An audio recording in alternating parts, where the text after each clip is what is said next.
បាទសូមជំរាបសួរពុកម៉ែបងប្អូនទាំងអស់គ្នាបាទថ្ងៃនេះថ្ងៃសិលបាទថ្ងៃអាទិត្យទី4 ឧសភាឆ្នាំ2025បាទហើយថ្ងៃនេះខ្ញុំរៀងទនេបន្តិចបានមកថ្វាយកម្មួនបាទជូនចំពោះវត្ថុស័ក្តិសិទ្ធិរបស់ខ្ញុំមួយចំនួនបាទអង្គនេះគុំនៅមួយខ្ញុំយូរហើយបាទគឺសាងពីផ្លោកបញ្ញាក្អែកដើមក្រងបាទនៅមួយខ្ញុំយូរឆ្នាំហើយបាទហើយបញ្ញាក្អែកនេះគឺមានបាទភ្លោះបាទវាដុះភ្លោះបាទដុះភ្លោះតែម្ដង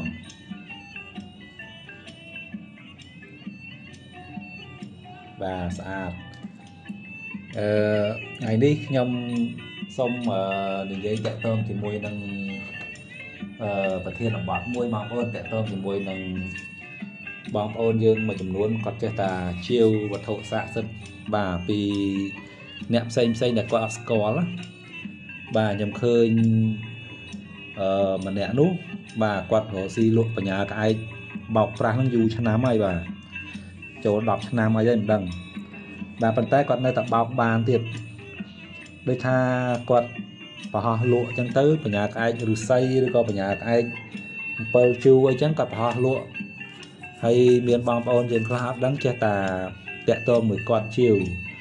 បាទដល់ពេលឲ្យលុយទៅហើយគាត់ផ្ញើមកគឺបញ្ញាក្អែកផ្សេងបាទនឹងទី1ហើយទី2គឺអត់បានបញ្ញាក្អែកទៀតបាទគឺអត់បានអីតែម្ដងគឺយកលុយស៊ីដាច់តែម្ដងបាទអានឹងមួយហើយមួយទៀតម្នាក់ទៀតផ្សេងទៀតបាទម្នាក់ផ្សេងទៀតនោះគាត់ចូលចិត្តខាងលក់ដូចជាសំណាក់សត្វផ្សេងបាទមានដូចជាខ្នាយតាន់ចែរំរីចកោមខ្លាបាទរបស់ថ្លៃបាទហើយម្នាក់ហ្នឹងបើខ្ញុំឃើញបងប្អូនយើងខ្លះគាត់ប្រាប់មកថាម្នាក់ហ្នឹងគាត់នៅខាងខេត្តបៃលិននោះបាទគឺដូចគ្នាអញ្ចឹងគាត់ដាក់របស់លក់រៀងធូរថ្លៃហើយបងប្អូនយើងមួយចំនួនបាទពេលដែលឃើញធូរថ្លៃហ្នឹងក៏វេបច្ច័យឲ្យដល់ពេលវេបច្ច័យទៅគេអត់ផ្ញើរបស់មកវិញបាទអញ្ចឹងបងប្អូនទាំងអស់គ្នាប្រុងប្រយ័ត្នបន្តិចបើសិនជាជាវរបស់អីបាទអ្នកដែលយើងមិនស្គាល់បាទមិនមានប្រភពច្បាស់លាស់ទេសូមបងប្អូនប្រុងប្រយ័ត្នបាទបើមិនចឹងទេគឺគេបោកប្រាស់ហើយបាទព្រោះអ្នកខ្លះគាត់អត់ស្គាល់បនស្គាល់បាបអីទេហើយតាមពិតខ្ញុំមានជា Facebook អីរបស់គាត់ប៉ុន្តែខ្ញុំអត់បានផ្ញើចូលទូរស័ព្ទខ្ញុំមួយទៀតដល់ចឹងខ្ញុំធ្វើវីដេអូក្នុងទូរស័ព្ទនេះខ្ញុំបើកអត់កើតដោយសារទូរស័ព្ទហ្នឹងគឺខ្ញុំកំពុងថតវីដេអូ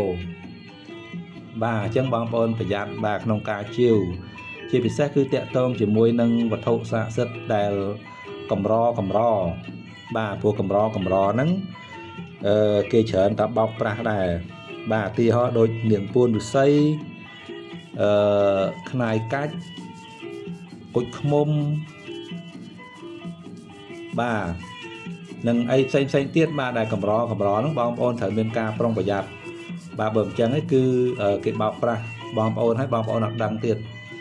បាទហើយជាពិសេសតាក់ទងជាមួយនឹងព្រះសាងពីលោហៈបុរាណបាទអ្នកខ្លះគាត់ប្រើពាក្យថាព្រះសាងពីលោហៈសម័យបុរាណប៉ុន្តែគាត់យកមកសាងក្នុងសម័យឥឡូវណាបាទប៉ុន្តែគាត់ប្រើពាក្យថាព្រះសាងពីលោហៈបុរាណបាទអញ្ចឹងដោយសារតែមានពាក្យបុរាណហ្នឹងធ្វើឲ្យបងប្អូនយើងមួយចំនួនគាត់អត់ដឹងក៏គាត់ជាវយកមកបាទតាមពិត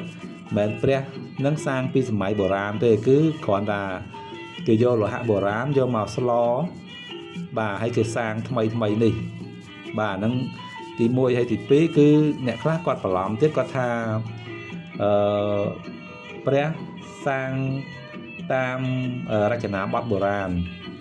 បាទរចនាបថបុរាណហ្នឹងគឺវាមានពាក្យបុរាណហ្នឹងបាទតាមពិតព្រះហ្នឹងគឺសាងក្នុងសម័យឥឡូវទេ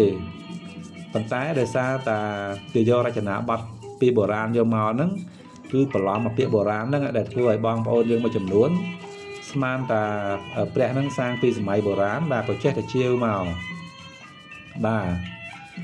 hay một tiết tẹt tông pre bộ ra nó cứ xa khơi miền đai và cứ kỳ do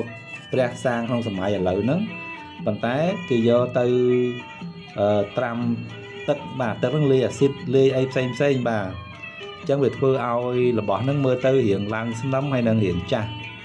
bà chẳng bần nè nè ấp che mưa thế cứ ấp đăng thế bà chiêu cho mau của cứ ấp cái thì bà buộc thì pro tha pre sang pi lộ hạ bồ ran sọc ngày ní bà cứ bà sân chia mình men vừa đòi cru để quạt che hàng môn là cung bật bật cọt ấy tế cứ ấp nghi thế bà đa hàng nghi làm thì bà lộ hạ bồ ran cứ bà sân chỉ pre năng sang pi sớm máy bồ ran bật bật cọt men bàn lọ bà sang tăng pi sớm máy môn màu trắng cứ lọ phần tay bây giờ mà sang trong sớm máy ba chục bọn y tế hay sang lụa tại mình miền ở cru để che hàng cung mấy trăm trâu đa phần sật thi đấy cứ ba miền ong hay thay là xa tề hay là bỏ để sang trong sớm máy lớn đi phần sật thi buôn pram đo hay hái cứ nơi ta online thiệt bà chẳng bằng ôn thời bị giảm tích bà nông ca chiêu là bỏ bền chẳng ấy bằng ôn ban là bỏ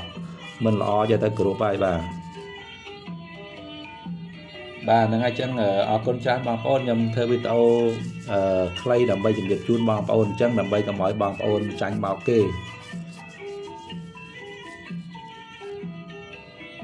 bà ở con trai hay xong chụp việc lia bà